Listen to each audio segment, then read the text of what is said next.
और very good morning दोस्तों, स्वागत है आपका हमारे यूट्यूब चैनल पे। आज हम पिछले यानी कि प्रीवियस ईयर में पूछे जाने वाले टॉप 10 सवाल को इंक्लूड किए हैं और उससे जुड़े सभी इम्पोर्टेंट सवाल जो आने वाली परीक्षाओं में पूछे जा सकते हैं वे सभी सवालों को इंक्लूड किया गया है। ये प्रीवियस ईयर सीरीज़ का डे 3 है और इसके पहले के जो डे 1 और डे 2 वीडियो बन चुका है उसका लिंक हम चैनल के डिस्क्रिप्शन में दे देंगे। जो लोग नहीं देखे हैं वो जाकर के देख सकते हैं। एक बार आप ये वीडियोस को देख लें तब आप फैसला लेंगे कि आपके लिए ये वीडियो इम्पोर्टेंट है या भी नहीं। तो चलिए दोस्तों वीडियो शुरू करते हैं। वीडियो शुरू करने से पहले एक छोटा सा मोटिवेशन ले लेते हैं। ईश्वर का दिया कभी अल्प नहीं होता, ईश्वर का दिया कभी अल्प नहीं होता, जो टूट जाए वो संकल्प नहीं होता। हार को लक्ष्य से दूर ही रखना मेरे दोस्त, हार को लक्ष्य से दूर ही रखना मेरे दोस्त, क्योंकि जीत का कोई विकल्प नहीं होता।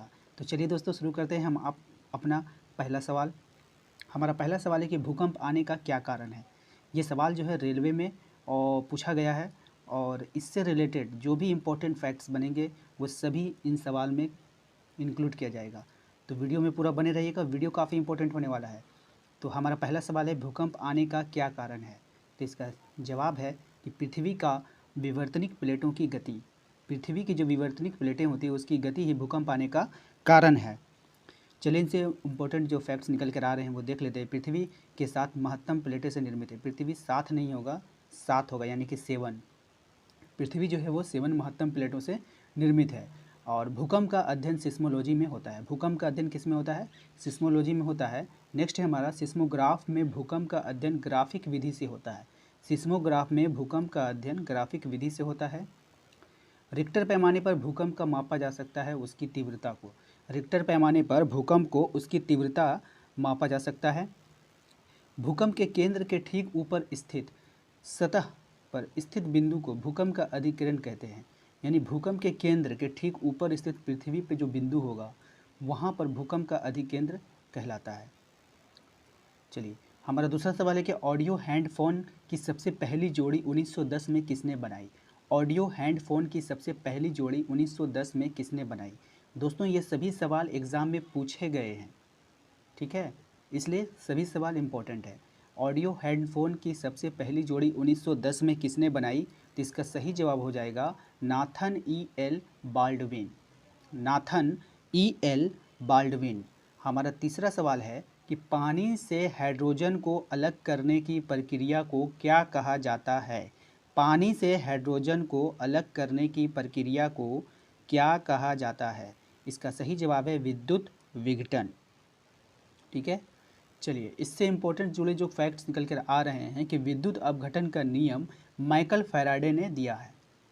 किसने दिया है? विद्युत अपघटन का नियम माइकल फैराडे ने दिया है। चलिए हमारा चौथा सवाल है कि क्लाउड कंप्यूटिंग क्या है। ये सभी सवाल एग्जाम में पूछे गए हैं इसलिए सभी सवाल इम्पोर्टेंट है, कोई भी सवाल स्किप नहीं कीजिएगा। क्लाउड कंप्यूटिंग क्या है? इसका सही जवाब होगा एक प्रकार का सर्विस है। क्या है? एक प्रकार का सर्विस है। हमारा पांचवा सवाल है कि वर्तमान में प्रचलित भारतीय राष्ट्रीय ध्वज का डिजाइन किसके द्वारा तैयार किया गया है। अभी वर्तमान में जो हम लोग भारतीय राष्ट्रीय ध्वज को उपयोग कर रहे हैं तो उसका डिज़ाइन को किसने तैयार किया था। तो इसका सही जवाब हो जाएगा पिंगली वेंकैया, पिंगली वेंकैया। चलिए इससे इंपॉर्टेंट जुड़े फैक्ट्स को देख लेते हैं कि तिरंगा ध्वज की लंबाई चौड़ाई का जो अनुपात है वो 3:2 होता है। तिरंगा ध्वज में 24 तीलियाँ होती है। अशोक चक्र को सारनाथ से लिया गया है। चलिए हमारा छठा सवाल है कि 1 रुपये के नोट पर किसका हस्ताक्षर होता है। 1 रुपये के नोट पर किसका हस्ताक्षर होता है। इसका सही जवाब हो जाएगा केंद्रीय वित्त सचिव का, केंद्रीय वित्त सचिव का। इससे जुड़े कुछ इंपॉर्टेंट फैक्ट्स हैं कि 1 रुपये के नोट को छोड़कर सभी नोटों पर आरबीआई के गवर्नर का हस्ताक्षर होता है। सिर्फ 1 रुपये के नोट को छोड़कर सभी नोटों पर आरबीआई के गवर्नर का हस्ताक्षर होता है, ठीक है। चलिए हमारा सातवां सवाल है कि स्वतंत्र भारत में प्रथम राष्ट्रीय कांग्रेस का प्रथम महिला अध्यक्ष कौन थी। चलिए इसका सही जवाब हो जाएगा इंदिरा गांधी। चलिए, इससे जुड़े कुछ इंपॉर्टेंट फैक्ट्स को देख लिया जाता है कि स्वतंत्रता के समय भारतीय राष्ट्रीय कांग्रेस का अध्यक्ष कौन था, तो वो जेपी कृपलानी थे। कौन थे? जेपी कृपलानी। सबसे अधिक समय तक कांग्रेस का अध्यक्ष रहने वाला व्यक्ति सोनिया गांधी है, ठीक है, जो कि एक महिला है। चलिए, हमारा 8वां सवाल है कि पुस्तक अग्नि उड़ान का लेखक कौन है? पुस्तक अग्नि की उड़ान का लेखक कौन है? इसे विंग्स ऑफ फायर भी कहते हैं। तो इसका सही जवाब होगा एपीजे अब्दुल कलाम। इससे जुड़े इंपॉर्टेंट फैक्ट्स है कि डॉक्टर कलाम ने इग्नाइटेड माइंड्स पुस्तक को भी लिखा है। एक पुस्तक है इग्नाइटेड माइंड्स, उसको भी एपीजे अब्दुल कलाम ने लिखा है। दूसरा है कि इनको मिसाइल मैन भी कहा जाता है, इनको मिसाइल मैन भी कहा जाता है। चलिए, हमारा 9वां सवाल आ गया है कि MSN क्या है? MSN क्या है? तो इसका सही जवाब हो जाएगा कि MSN जो है वो एक सर्च इंजन है। मोबाइल फ़ोन का आविष्कार मार्टिन कूपर ने किया था, ठीक है, मोबाइल फ़ोन का आविष्कार मार्टिन कूपर ने किया था। गूगल की तरह विकिपीडिया भी एक सर्च इंजन है। गूगल की तरह विकिपीडिया भी एक सर्च इंजन है। क्वेश्चन पूछा जा सकता है कि विकिपीडिया क्या है, तो गूगल की तरह विकिपीडिया भी एक सर्च इंजन है। हमारा 10वां सवाल है कि पास की और दूर की वस्तु को देखने के लिए मानव आंखों की अनुकूलन विशेषता क्या कहते हैं? यानी कि पास की और दूर की, दौड़ नहीं होगा यहाँ पे, प्रिंटिंग मिस्टेक है, कि पास की और दूर की वस्तु को देखने के लिए मानव आंख की अनुकूलन की विशेषता को क्या कहते हैं?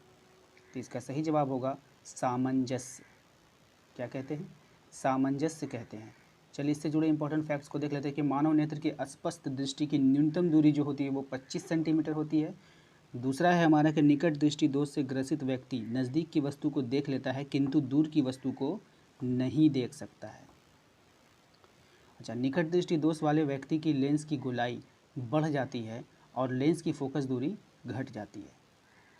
याद रखिएगा, निकट दृष्टि दोष वाले व्यक्ति का प्रतिबिंब रेटिना पर बनकर रेटिना के आगे बनता है, ठीक है। निकट दृष्टि दोष वाले व्यक्ति का प्रतिबिंब जो है वो रेटिना पर ना बनकर, यहाँ पे टाइपिंग मिस्टेक है, पढ़ना नहीं होगा, आप हमारे बातों को ध्यान से सुने। निकट दृष्टि दोष वाले व्यक्ति का प्रतिबिंब रेटिना पे ना बनकर रेटिना के आगे बनता है। हमारा नेक्स्ट है कि निकट दृष्टि दोष को दूर करने के लिए अवतल लेंस का प्रयोग किया जाता है, ठीक है। लेंस की क्षमता का मात्रक डायोप्टर होता है। और अगला है हमारा कि उत्तल लेंस की क्षमता धनात्मक और अवतल लेंस की क्षमता ऋणात्मक होती है। तो ये सभी फैक्ट्स थे, 10 सवाल थे हमारे इस वीडियो में, और 10 सवाल से जुड़े सभी फैक्ट्स थे जो एग्ज़ाम में पूछे जाने की काफ़ी संभावनाएं हैं। तो उम्मीद करते हैं कि आप लोगों को हमारा ये वीडियो पसंद आया है। वीडियो पसंद आया तो वीडियो को एक लाइक और शेयर ज़रूर कीजिए, और साथ ही साथ हमारे चैनल को सब्सक्राइब कर लें। Thank you.